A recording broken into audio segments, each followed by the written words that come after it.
दोस्तों, आज की कहानी है गूंगी ननद। कहानी अगर पसंद आए तो वीडियो को लाइक और सब्सक्राइब जरूर करना। सरला को दोपहर के खाने पर आवाज़ देने के बाद मुझे याद आया कि वह अब हमारे बीच नहीं रही।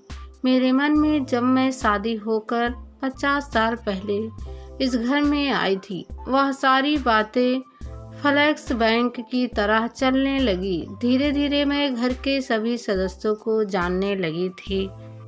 गूंगी सरला मेरी छोटी ननद थी। उसे पहली बार देखने पर लगा कि भगवान ने इससे ज़्यादा अन्याय शायद ही किसी पर किया होगा। ऐसे इसलिए कि वह बेहद खूबसूरत और व्यवहार कुशल थी। जब तक पता ना चले कि वह बोल नहीं पाती तो ऐसा लगता काश यह सर्वगुण संपन्न लड़की मेरे घर की बहू बने। गोरा रंग, औसत ऊंचाई, छरहर बदन, तराशी हुई नयन नक्श, कुल मिलाकर इतनी खूबसूरत कि जो एक बार देखे वो उसे पलट कर जरूर देखता। हर काम सलीके से करने की उसकी आदत, चाहे वो बर्तन साफ करे, झाड़ू पोछा या कपड़े धोना, बचे कपड़ों की कतरनों से भगवान का आसन या भगवान के कपड़े बनाना, पुराने बोरे से मटकी के कवर या उसमें रंगीन ऊन मिलाकर मेज कवर, अगहन के महीने में चावल आटे की ऐसी रंगोली की अच्छे अच्छे देखते रह जाएं। कुल मिला के एक कुशल लड़की के सभी हुनर थे उसमें। ससुराल आए अभी ज़्यादा दिन नहीं हुए थे, इसलिए उसके बारे में मुझे ज़्यादा जानकारी नहीं थी, पर उसके पास जाने का एक भी मौका मैं नहीं छोड़ती थी। उससे बात करने का बड़ा मन करता था, लेकिन उसके इशारे मुझे समझ में नहीं आते थे। वक्त के साथ धीरे धीरे मैं उसकी भाभी कम सहेली ज़्यादा बन गई और उसके इशारों की बातें जो घरवाले ना समझे उसे मैं समझने लगी। तब मुझे उसके जीवन का वह अध्याय पता चला जिसके बारे में मैं कल्पना भी नहीं कर सकती थी। अपना नाम स्लेट पर उसने लिखा, सरला। घर में बहुत कम उसे उसके नाम से बोला जाता था, सब उसे गूंगी ही कहते थे। सरला महज 14 वर्ष की थी तो मेरे जमींदार ससुर ने एक सामान्य घर में उसकी शादी बड़ी धूमधाम से की। उन्हें पता था समकक्ष घर में गूंगेपन के कारण उसकी शादी कर पाना बहुत मुश्किल है। उसका गूंगापन वह एक कमी थी जो उसके सारे खूबियों को छुपा देती थी। कम उम्र की शादी थी, इसलिए गौना शादी के 2 साल बाद होना तय हुआ। चूँकि नंदोई पास के ही गांव से थे, इसलिए कभी कभी दोनों का मिलन हो जाता था। गौना होने के 1 माह पूर्व ही नंदोई जी की मृत्यु उल्टी दस्त में हो गई। सरला तो बावरी सी हो गई, उसके साथ जान देने को तैयार थी, लेकिन घरवाले के प्यार और जिद ने उसे बचा लिया। सरला पहले बड़ी भाभी के यहाँ रही। भाभी के सारे काम में हाथ बटाती, या कह सकते हैं कि घर का सारा काम वही करती थी। लेकिन जब बड़ी भाभी के अपने बच्चे जवान हुए तो उनका व्यवहार सरला के प्रति बदलने लगा और एक दिन ससुर जी से स्पष्ट बोली, पिताजी, अब सरला को छोटे भाई बहनों के पास रहना चाहिए।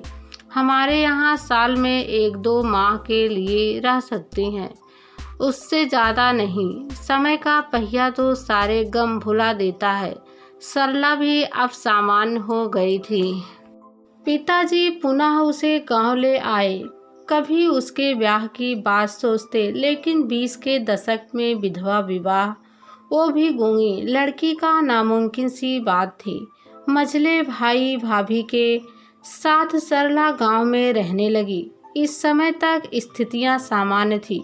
सभी भाई बहन सरला को 1-2 माह के लिए अपने घर ले जाते, लेकिन ज़्यादा समय गांव में ही रहती थी।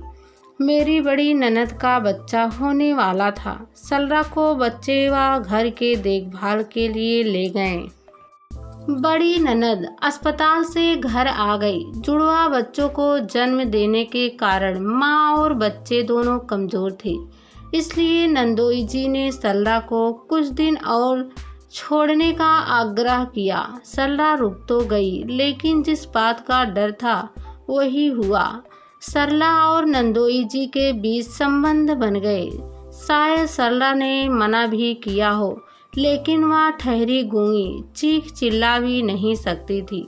बहन से यह बात इसलिए नहीं कही होंगी कि उसे बुरा ना लगे, लेकिन स्वस्थ होने पर जब बहन अपने कमरे से निकलने लगी तो एक नारी होने के नाते उसने भाप लिया कि सरला और उसके पति के बीच सब कुछ सामान्य नहीं है। पर कहें तो किससे? गूंगी बहन के चेहरे में एक चमक सी थी। रिश्ते के बंधन के अलावा नारीत्व का यह सुख उसे शायद पहली बार प्राप्त हुआ। बड़ी बहन अपने पति की कमजोरी से शायद पहले से ही वाकिफ थी। मन तो किया कि सरला का हाथ पकड़कर घर से निकाल दें, या पति से कहे इतनी बड़ी दुनिया में क्या मेरी ही बहन मिली। एक बार उसकी बेबसी पर भी तरस नहीं आया, लेकिन बहन के लिए उसने इस कड़वी सच्चाई को भी स्वीकार कर लिया। उसे लग रहा था कि सरला की दूसरी शादी तो नहीं हो सकती। अगर उसे थोड़ा सुख मिल रहा है तो मुझे इस स्थिति से समझौता कर लेना चाहिए। शायद त्याग के साथ एक कारण यह था कि 3 छोटे बच्चे की देखरेख और घर का सारा काम सरला बहुत अच्छे तरीके से संभाल लेती थी। वक्त निकलते गया और शादी होकर मेरे आने के बाद ये सारी बातें मुझे लगभग 1 साल बाद पता चली। पर सरला से मेरा एक अलग लगाव था। कारण मुझे नहीं पता, लेकिन लगता दुनिया की सारी खुशियाँ मैं उसकी झोली में डाल दूँ। शादी के बाद 4 साल में मेरी भी 2 लड़कियाँ हुई। मैं साल भर में 5-6 माह के लिए सरला को अपने पास ले आती थी। 40 वर्ष की उम्र में भी वह कभी खुश होती तो उसके चेहरे पर खुशी के साथ वह मासूमियत दिखती जो 4 साल के बच्चे को मनचाहा खिलौना मिलने पर मिलती है।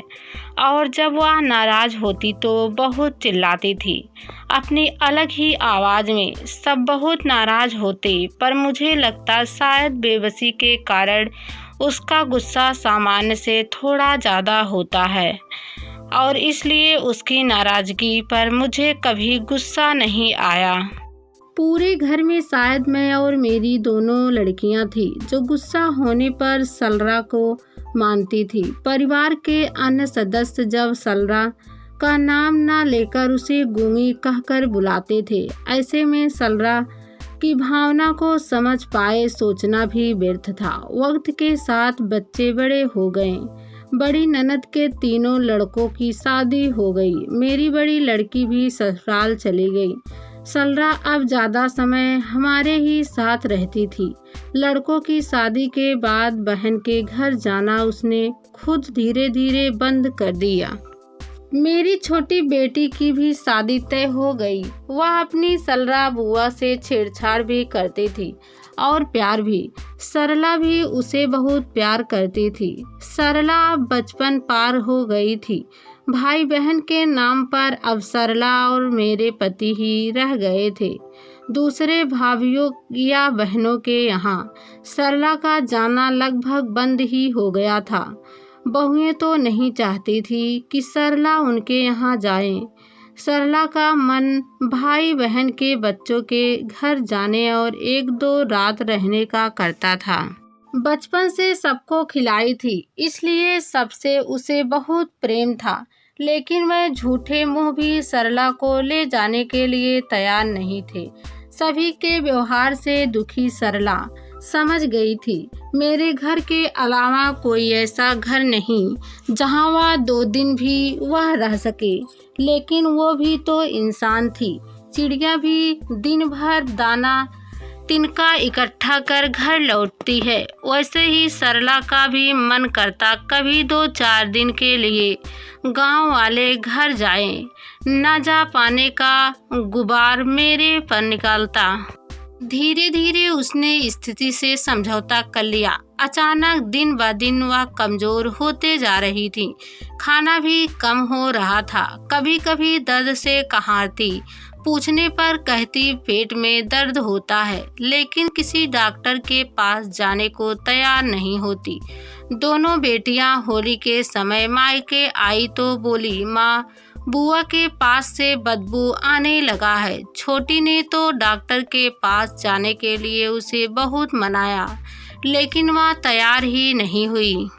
2-4 दिन रुककर दोनों अपने घर चली गई। फिर मैं सरला और उसके भैया। सरला कभी दर्द में कहारती, कभी चीखती चिल्लाती, पर हम लोगों की कोई मदद नहीं लेती।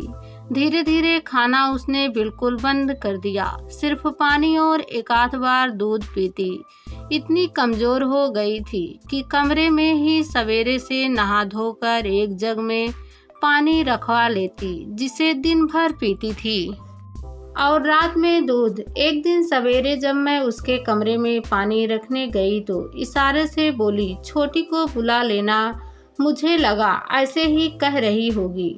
उस दिन दोनों बेटियों से फ़ोन में मेरी बात नहीं हुई, अन्यथा दोनों रोज़ बुआ की तबीयत ज़रूर पूछती थी।